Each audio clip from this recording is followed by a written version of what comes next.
नमो हरिहंताणं नमो सिद्धाणं नमो आयरीयाणं नमो अध्यायाणं नमो लोए सव्यसाधूनं मोक्ष मार्गस्य नेतारं भेत्तारं कर्म भोक्तां ज्ञातारं विश्वतत्त्वानां वंदे तद्गुणलब्धये। तो तत्वार्थ सूत्र में ये प्रतिमाओं का स्वरूप प्रारंभ हुआ और इसमें सप्त व्यसनों के त्याग की चर्चा अब चलनी है। देखिए, सप्त व्यसन जिसके जीवन में सप्त व्यसन आ गए तो उसका ये लोक तो बिगड़ता ही है, परलोक भी बिगड़ जाता है। और जो इन सप्त व्यसनों से बच गया वो जीवन में सफल हो जाता है और परलोक को भी सुधारने का अवसर उसके पास रहता है। अब पढ़ते हैं आज ये सप्त व्यसन कौन कौन से हैं। कल इनके नाम देखे थे। जुआ व्यसन पढ़िए, कौन पढ़ेगा आज?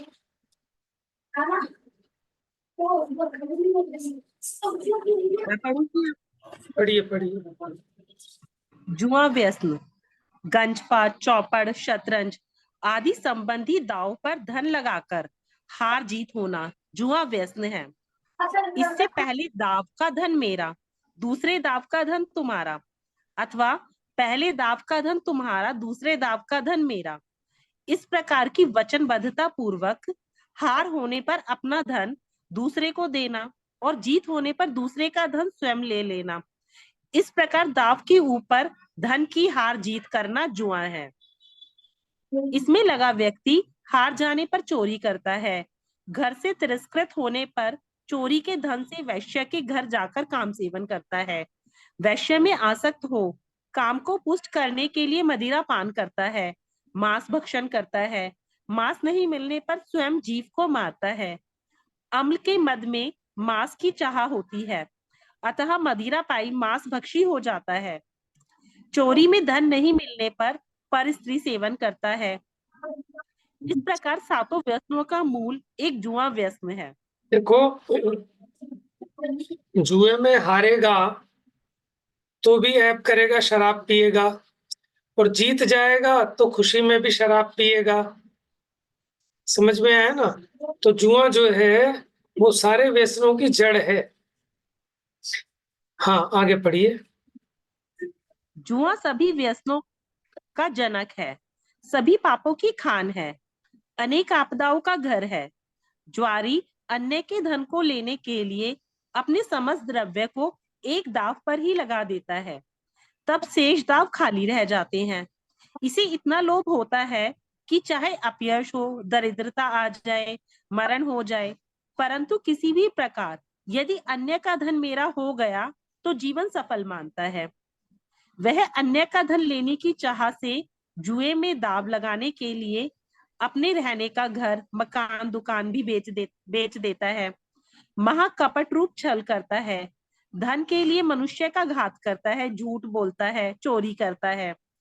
जुआरी कभी संतुष्ट नहीं होता है, वह धन की वांछा से सदाकाल पीड़ित रहता है, इसका कोई विश्वास नहीं करता है, इसे कोई धन भी उधार नहीं देता है। लखपति, करोड़पति अपने संपूर्ण धन को जुए में हारकर क्षण भर में दरिद्री रंक हो जाता है। जुआरी धन के लिए कुदेव की भी मनौती मनाता है, मिथ्या धर्म का सेवन करता है। जुआरी की बुद्धि भी विपरीत हो जाती है, उसके परिणाम धर्म में नहीं लगते हैं, वह इस लोक में अपयश और राजदंड प्राप्त करता है तथा परलोक में कुगति के अनेक दुख भोगता है। देखिए, अब हम और आप लोग तो ज्यादा इतना गहराई से समझ नहीं पाएंगे। जिसने अपने मोहल्ले पड़ोस में या कहीं कुटुंब परिवार में कोई ऐसा व्यक्ति देखा हो कि जिसे जुए की लत हो, तब आप ये समझ पाएंगे। यहाँ तो लिखा है, लेकिन ये रियलिटी जगत में दिखाई देती है कि कैसे उसके घर वाले, फैमिली वाले कैसे बर्बाद हो जाते हैं। आज दिवाली मनती है, कल दिवाला निकल जाता है। ठीक है ना? अब जुए में कमा लिया तो भी ऐप करता है, हार गया तो भी ऐप करता है। और कितना माने वो धन का लोभी है कि उसे कोई भय नहीं है कि सब बिक जाएगा, रास्ते पे आ जाएंगे, लेकिन किसी भी तरह दूसरे का धन मुझे मिल जाए। और ऐसे लोग कामचोर होते हैं, काम काज में उनका मन ही नहीं लगेगा। जी। मांस भक्षण व्यसन। दो दूसरा इंद्रिय से लेकर बड़ी दो इंद्रिय से लेकर पंचेंद्रिय पर्यंत त्रियंच मनुष्य के शरीर में मांस होता है। वह जीव घात के बिना प्राप्त नहीं होता है तथा उसमें स्वयं अनेक समूर्छन त्रस जीव उत्पन्न होते रहते हैं जो मांस का भक्षण करते हैं। वे उत्तम आचार क्रिया आदि से रहित हो जाते हैं। वे लोक में भी निंदित होते हैं तथा मरण कर नरक में असहाय दुख भोगते हैं। अतः मांस भक्षण का त्याग करना ही उचित है। अच्छा बताइए, मांस किसे कहते हैं? कौन बताएगा? मांस मैं किसे बता कहते हैं? हाँ जी, त्रस बताओ जीवों के भाभी जी। भैया, दो इंद्री से पंचेंद्री तक के जीवों के शरीर को मांस की श्रेणी में आते हैं। बिल्कुल। उसके और अंदर हड्डी प्यारा होता है। हाँ, एक इंद्रिय जीव का जो कलेवर है वो मांस संज्ञा नहीं पाता। ठीक है, एक इंद्रिय का शरीर मांस संज्ञा नहीं पाता। इसलिए आप ये देखो, जो अनाज है, दालें हैं, ये सब एक इंद्रिय का शरीर ही तो है। ठीक है ना? लेकिन उसका शरीर मांस नहीं है। और देखिए, एक इंद्रिय के सहनन भी नहीं होता, एक इंद्रिय के शरीर में हड्डी आदि भी नहीं होती।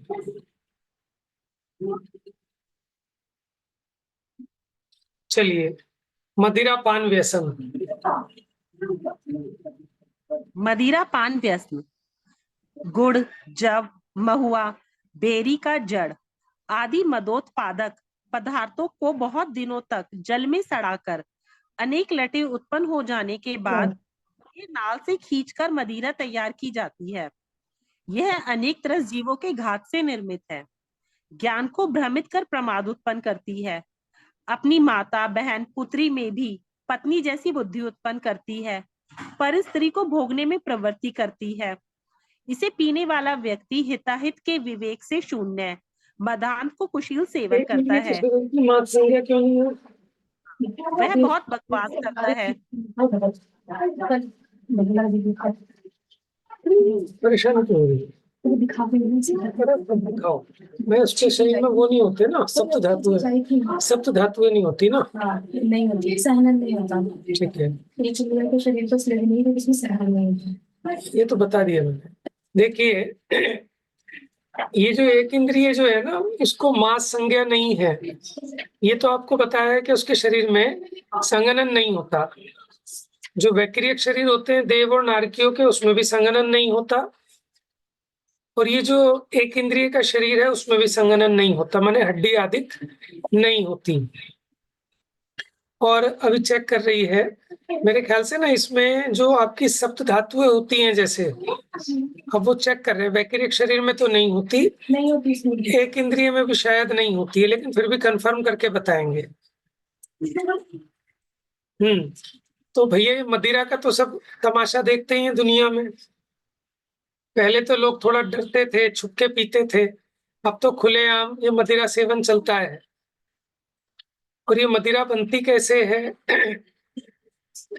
देखिए, गुड़, जौ, महुआ, बेरी की जड़, अब इनको एक साथ जल में सड़ते रहते हैं। अब सड़ने से क्या होता है, इसमें लटें उत्पन्न हो जाती हैं, इसमें मादकता बढ़ती जाती है। जैसे जैसे ये सड़ते जाते हैं, इसमें मादकता बढ़ती जाती है। एक तो अनेकों त्रस्त जीवों का घात होता है इसमें, क्योंकि अब उनको निचोड़ के उनका रस निकाला जाता है। ठीक है, बुद्धि को भ्रमित कर देती हैं। तो देखो, वो जीव कुशील सेवन करता है, बहुत बकवास करता है, धर्म से भ्रष्ट हो लोक में निंदित होता है, परलोक में कुगति के असह्य दुख भोगता है। अतः मदिरा पान का त्याग करना ही उचित है। घर बर्बाद है इसके पीछे। चलिए, वैश्यागमन।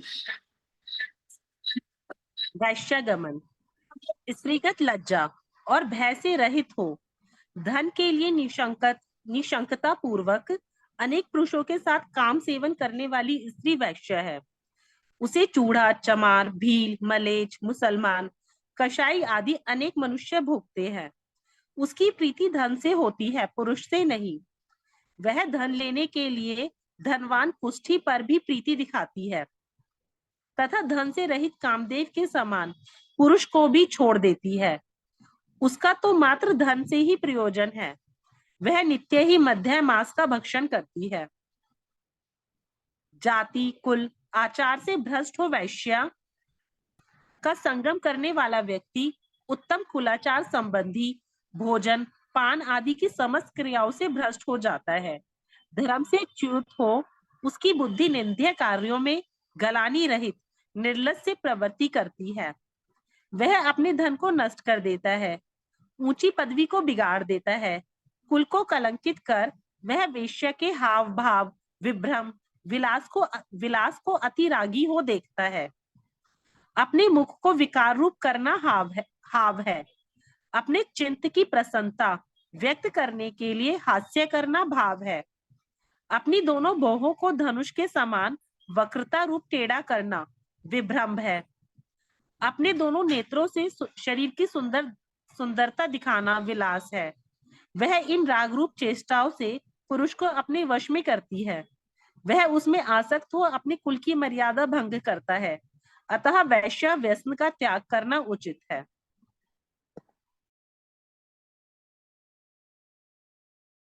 भैया आप म्यूट हो रहे हो।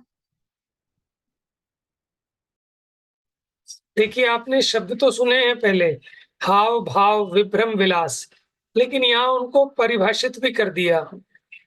मुख को विकार रूप करना हाव, चित्त की प्रसन्नता व्यक्त करने के लिए हास्य करना भाव, दोनों भुवों को टेढ़ा करना विभ्रम और नेत्रों से शरीर की सुंदरता दिखाना विलास।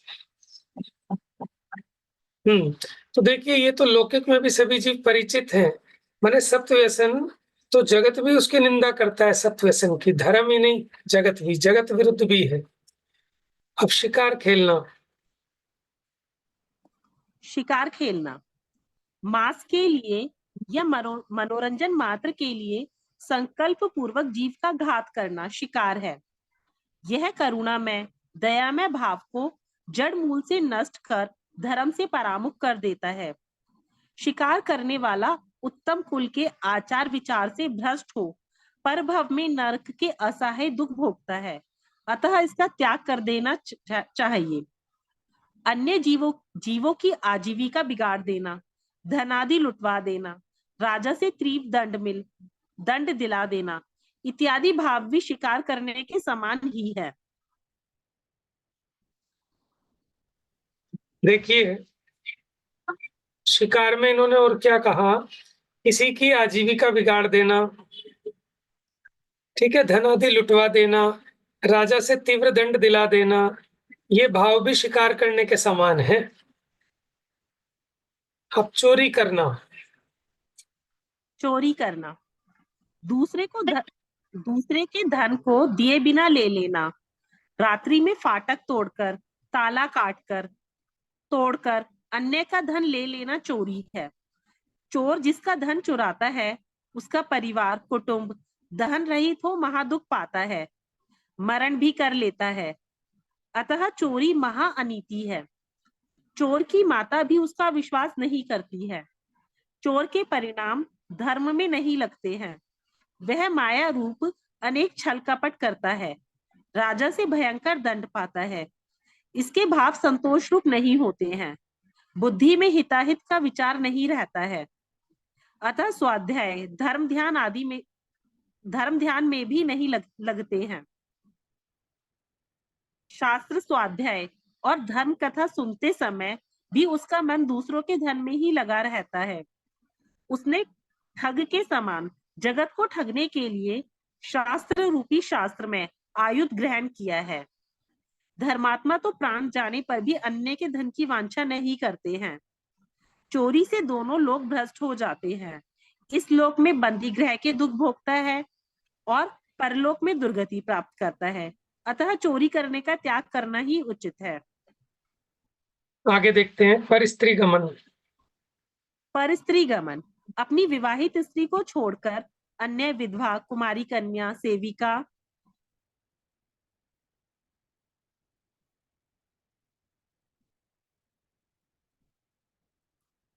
पड़ोसिन आदि अन्य किसी भी स्त्री का भोग करना पर स्त्री गमन व्यसन है। यह महापाप है।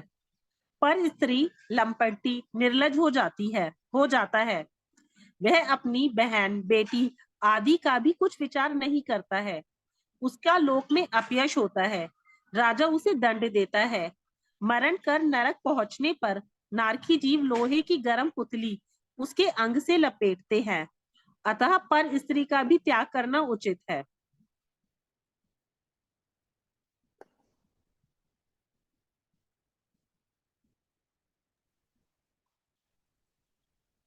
आगे बढ़िए, चलिए। 3 मूढ़ता, मूर्खता, अज्ञानता, अंधविश्वास, अपरीक्षक वृत्ति मूढ़ता है। इसके 3 भेद हैं, लोक मूढ़ता, देव मूढ़ता और गुरु मूढ़ता। देखिए, सत्य व्यसन का प्रकरण तो पूरा हुआ। अब बात करते हैं 3 मूढ़ताओं की। जो सम्यक दृष्टि होता है वो इन 3 मूढ़ताओं से रहित होता है। मूढ़ता का मतलब मूर्खता, अज्ञानता, अंधविश्वास। इसके 3 भेद, लोक मूढ़ता, देव मूढ़ता और गुरु मूढ़ता। गुरु मूढ़ता को पाखंड मूढ़ता भी कहते हैं। ठीक है, अब देखिएगा, फिर पूछेंगे आपसे क्या अंतर है तीनों में। लोक मूढ़ता।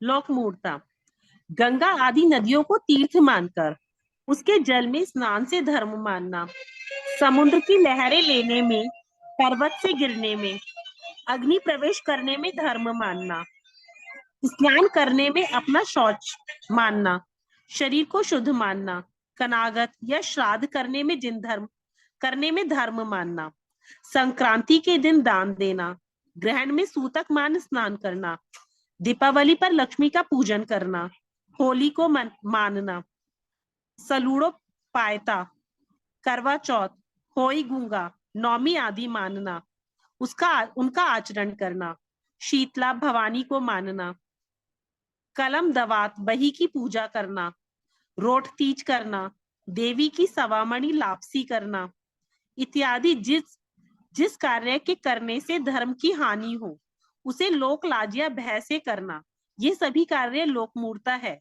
सम्यक दृष्टि इनका त्यागी होता है। देखिए, सारे के सारे कार्य ऐसे हैं कि जिससे अपने धर्म की हानि होती है। ठीक है, सम्यक आदि का भी घात होता है। ये तीव्र मिथ्यात्व के बिना ये सब काम नहीं होते। ठीक है, तो इसलिए लोक मूढ़ता माने लोक संबंधी बेवकूफी है। ये तो सबको समझ में आता है कि लौकिक में भी बस ये देखा देखी अथवा कुल परंपरा से, है ना, हम ऐसा सीख जाते हैं एक दूसरे को देख देख कर।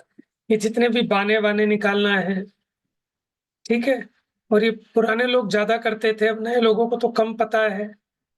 ठीक है ना, जिसे वो मानते थे कि पुराने लोग धर्म बहुत कर रहे हैं, तो धर्म के नाम पे ये सब काम होते थे।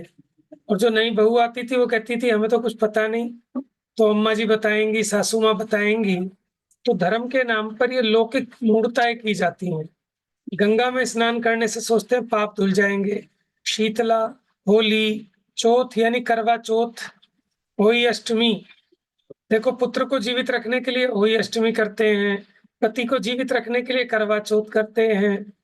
तो ये सारी की सारी लोक मूढ़ताएं हैं। ग्रहण संक्रांति आदि में दान आदि करना, देखो दान देना बुरा नहीं है, लेकिन वहां उसकी मिथ्या मान्यता जुड़ी हुई है उसके साथ। तो ये सब कार्य लोक लाज से, भय से या लोभ से करना लोक मूढ़ता है। पढ़िए।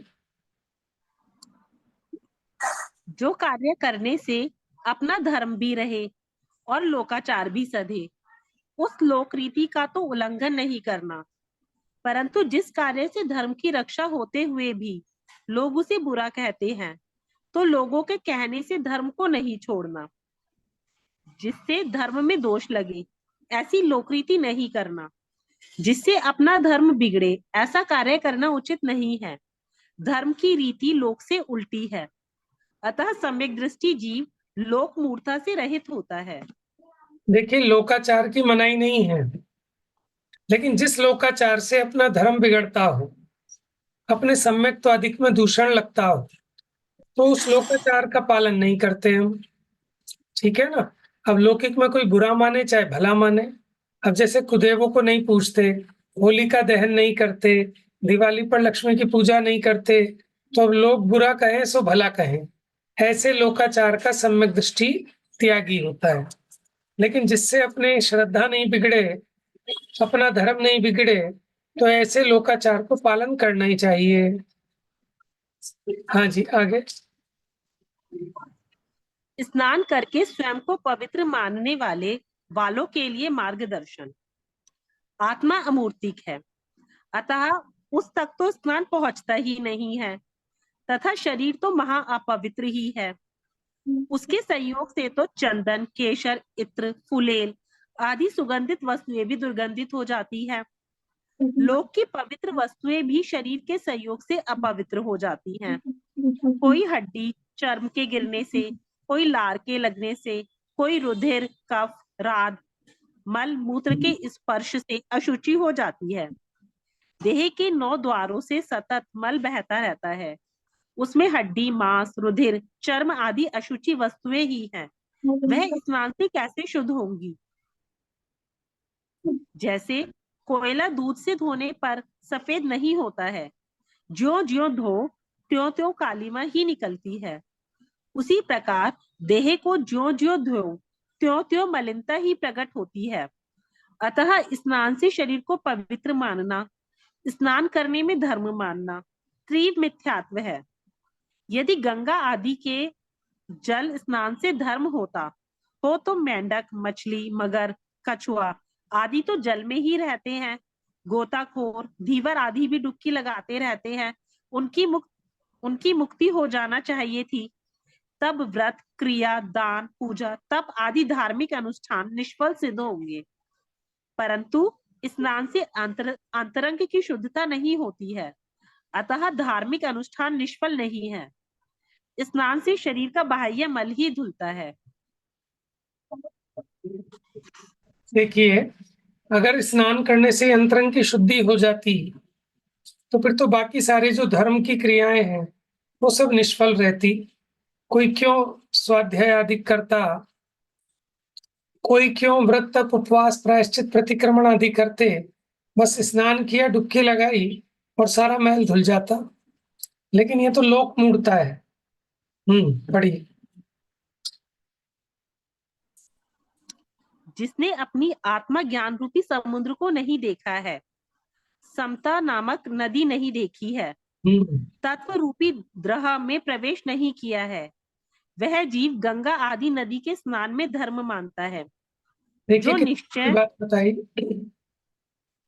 कि जिसने अपना ज्ञान रूपी समुद्र नहीं देखा, समता नामक नदी नहीं देखी, तत्व रूपी द्रह माने सरोवर में प्रवेश नहीं किया।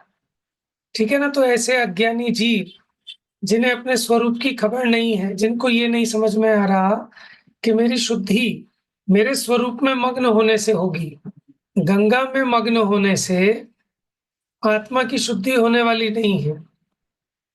जो निश्चय तत्व रूपी ग्रह के अपने ज्ञानमय जल से स्नान करता है, माने जो भेद विज्ञान करता है, तत्व ज्ञान करता है, वही मिथ्यात्व कषाय रूपी मैल से रहित होकर स्वयं को शुद्ध करता है। क्योंकि आत्मा मलिन किससे है? मिथ्यात्व और कषाय से। तो मिथ्यात्व और कषाय को मिटाएं तो अपने आत्मा की शुद्धि होती है। पढ़िए। अतः सम्यक दर्शन, ज्ञान, चारित्र रूप रत्नत्रय ही वास्तविक तीर्थ है। इसके द्वारा संसार रूपी समुद्र से पार होते हैं। ठीक है तीर्थ ना? तिरना, तो जिससे तिरा जाए उसे तीर्थ कहते हैं। तो सच्चा तीर्थ तो सम्यक दर्शन, ज्ञान, चारित्र है, क्योंकि उससे ही संसार सागर पार किया जाता है। पढ़िए, अर्थ कर रहे हैं इसका। तीर्थ तिरना जिसके द्वारा संसार रूपी समुद्र तिरा जाए, वह तीर्थ है। गंगा आदि नदी में स्नान से तो पाप बंद होता है, जिससे जीव संसार में डूबता है, अतः वह तीर्थ नहीं कुतीर्थ है। तीर्थाभास रूप गंगा आदि नदियों में स्नान करने से धर्म नहीं होता है, शरीर भी पवित्र नहीं होता है, परंतु मुनि के समान गृहस्थ दशा में स्नान का त्याग करना भी उचित नहीं है, क्योंकि चूड़ा चमार आदि पापी जीवों का स्पर्श हो जाने पर भी स्नान नहीं करने से मन में पाप की ग्लानि नष्ट हो जाती है। तब पापी जीवों की संगति में स्वेच्छाचारी हो जाते हैं। उनके साथ भोजन पान करने से व्यवहार धर्म का लोप हो जाता है, अतः गृहस्थ का स्नान करना योग्य है। देखिए, जो हमारे मन में पाप के प्रति ग्लानि होती है ना, अगर वो नष्ट हो जाए तो फिर तो इसको कोई रोक ना रहे। देखो, जैसे हमने देखा कि हम लोग थोड़ा इतना विवेक रखते हैं ना कि जो ये नाली साफ करने वाले हैं, इनसे हम छूते नहीं है, बच के रहते हैं। और कई लोग उन्हें अपने घरों में बिठा लेते हैं अंदर, उनसे छू भी लेते हैं। ठीक है, तो उनके प्रति फिर अपनी वो जो पापों के प्रति जो ग्लानि भाव थे, क्योंकि वो लोग गंदा खाते हैं, ठीक है ना, हिंसक क्रियाएं करते हैं, और ये लोग सुअर-वुअर पालते हैं, उनको मार के भी खाते हैं, और सारे इस तरह के नीच प्रवृत्तियों में प्रवर्तमान रहते हैं। अगर हम उनसे इस प्रकार का विवेक ना रखें, तो मन में उनके प्रति, पाप के प्रति ग्लानि नष्ट हो जाती है, और फिर पापी जीवों की संगति करने लगेंगे, उनके साथ बैठना, उठना, खाना-पीना, उसका भी परहेज नहीं रह जाएगा, और उससे अपने परिणामों की हानि होगी और व्यवहार धर्म का भी लोप होता है। तो गृहस्थ को स्नान करना तो योग्य है। आगे पढ़िए। श्रावक का आचार व्यवहार का विरोधी नहीं है, तब फिर अति पाप में आजीविका करने वाले चांडाल, कसाई, मुसलमान, चमार, भील, शिकारी आदि पापी जीवों के स्पर्श होने पर स्नान क्यों नहीं करें? इनके पास बैठने से बुद्धि मलिन हो जाती है। मुसलमान वैश्य आदि से कान लगाकर मुख के सम्मुख बात करने से बुद्धि भ्रष्ट हो जाती है। मुनीश्वर तो नीच जाति वाले मनुष्य का स्पर्श हो जाने पर उस दिन उपवास कर अपने मस्तक पर जल की 3 धारा देते हुए दंड स्नान करते हैं। बिना जाने नीच कुली घर में प्रवेश हो जाए तो भोजन का अंतराय करते हैं। अतः गृहस्थ को भी स्नान करके ही देव पूजा, स्वाध्याय, भोजन आदि करना चाहिए। देखिए, गृहस्थी को स्नान तो करना ही चाहिए, ताकि मन में जो ग्लानि का भाव होता है ना, हम किसी चीज से छू गए, अशुद्धि आदि, ताकि वो दूर हो जाए। और मुनिराज कभी स्नान नहीं करते, लेकिन एक उनको स्नान कहा है जिसको कहते हैं दंड स्नान। ठीक है, जैसे किसी पापी जीव से अगर वो छू गए, जैसे कोई कसाई वगैरह से छू गए, तो वो क्या करते हैं, ऊपर से कमंडल से अपने सर पे एक धारा मारते हैं जो पैर तक आए, और उस दिन उपवास करते हैं। तो ये दंड स्नान होता है, प्रतिक्रमण आदि करते हैं। आगे पढ़िए। स्नान के बिना भैया वो स्नान करते हैं तो फिर बदन पर कैसे पोंछते हैं? क्या चीज? नहीं, जब वो नहीं, स्नान, पोछेंगे नहीं, वो सूख जाएगा, पानी कहाँ रुकता है।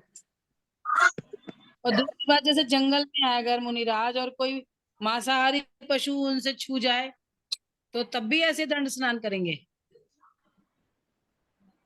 हाँ जी, करेंगे।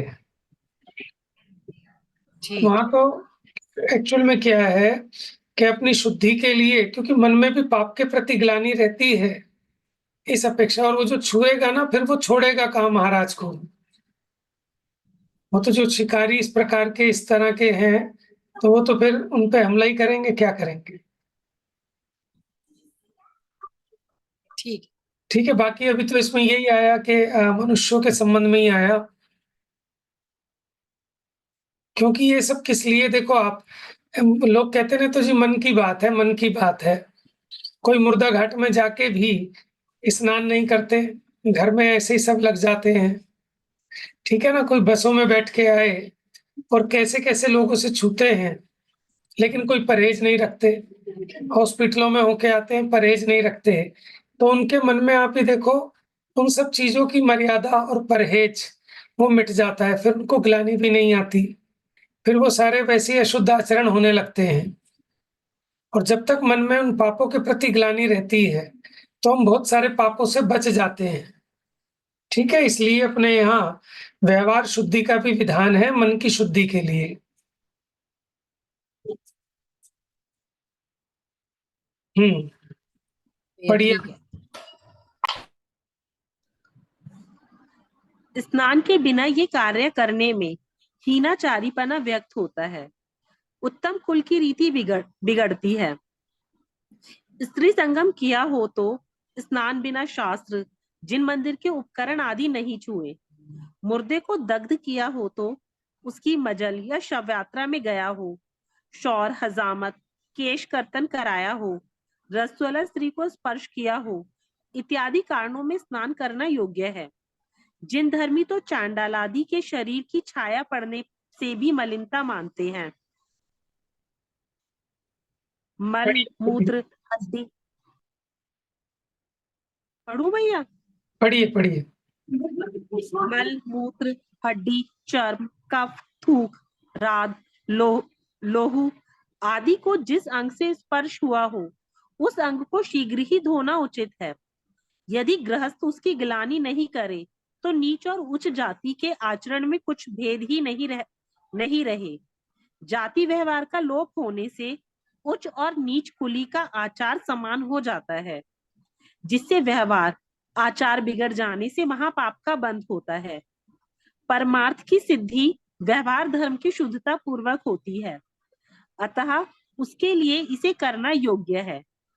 सम्यक दृष्टि व्रति श्रावक तो निश्चय व्यवहार दोनों का विरोध रहित पालन करता है। ठीक है, व्यावहारिक शुद्धि की चर्चा हुई। अब 8 प्रकार का लौकिक शौच, माने लौकिक शुद्धि किस प्रकार होती है, 8 प्रकार की, पढ़िए। अष्टविध लौकिक शौच: काल शौच, अग्नि शौच, भस्म शौच, मृतिका शौच, गोमय शौच, जल शौच, पवन शौच, ज्ञान शौच। ये 8 प्रकार की लौकिक शुद्धियां अनादिकाल से चली आ रही हैं। इनका संक्षिप्त स्वरूप इस प्रकार है। काल शौच: रजस्वला स्त्री को 3 रात बीतने पर चौथे दिन शुद्ध मानना। जन्म के 10 और मरण के 12वें दिन क्रमशः सूतक पातक से रहित होना इत्यादि जो वस्तुएं काल की मर्यादा से शुद्ध होती हैं, वे काल शौच हैं। ठीक है, टाइम पे आधारित है कि इतना टाइम निकल जाएगा तो शुद्धि होगी, ये काल शौच है। अब कुछ चीजें अग्नि में तपाने पर शुद्ध होती हैं, पढ़िए। अग्नि शौच: कांसा, पीतल, लोहा, तांबा आदि धातु के पात्र शूद्रादि के स्पर्श या अशुचि आदि में गिर जाने पर अशुद्ध हो जाने से उन्हें अग्नि के ताप द्वारा शुद्ध मानना अग्नि शौच है। तीसरा भस्म शौच: धातु के झूठे पात्र आदि जो वस्तुएं भस्म, रेत, बालू आदि से मांजने पर शुद्ध होती हैं, वे भस्म शौच है। मृतिका शौच: मल मूत्र आदि से हाथ के स्पर्शित लिप्त हो जाने पर उसे मिट्टी से धोकर शुद्ध मानना इत्यादि जो वस्तुएं मिट्टी के संयोग से शुद्ध होती हैं, वे मृतिका शौच हैं। गौमय शौच: सूतक पातक का घर, मल मूत्र आदि वाली भूमि को गोबर से लीपकर शुद्ध मानना इत्यादि जिसकी शुद्धि गोबर से होती है, वह गौमय शौच है। जल शौच: जल से स्नान कर वस्त्र में मिट्टी, कीचड़ आदि लग जाने पर, शूद्रादि से छू जाने पर जल द्वारा धोकर शुद्ध मानना इत्यादि जो वस्तुएं जल से शुद्ध होती हैं, वे जल शौच हैं। पवन शौच: चांडाल आदि से स्पर्शित भूमि, पाषाण, दीवाल, लकड़ी आदि को पवन लगने से शुद्ध मानना इत्यादि जिन वस्तुओं की शुद्धि पवन लगने से होती है, वे पवन शौच हैं। ज्ञान शौच: यत्नाचार पूर्वक बनाया गया भोजन, प्रासुक जल, तैयार पदार्थों की मर्यादा आदि जो वस्तुएं मात्र ज्ञान से ही शुद्ध हैं, अन्य किसी प्रकार से इनका निर्णय करना संभव नहीं है। वे ज्ञान शौच है। देखो भैया, ये ज्ञान सोच क्या हो गया कि आपने उसे ज्ञान से जाना ना, माने जानकर उस कार्य को किया। यत्नाचार पूर्वक बनाया गया भोजन, ठीक है, प्रासुक जल, तैयार पदार्थ की मर्यादा आदि जो वस्तुएं मात्र ज्ञान से ही शुद्ध है।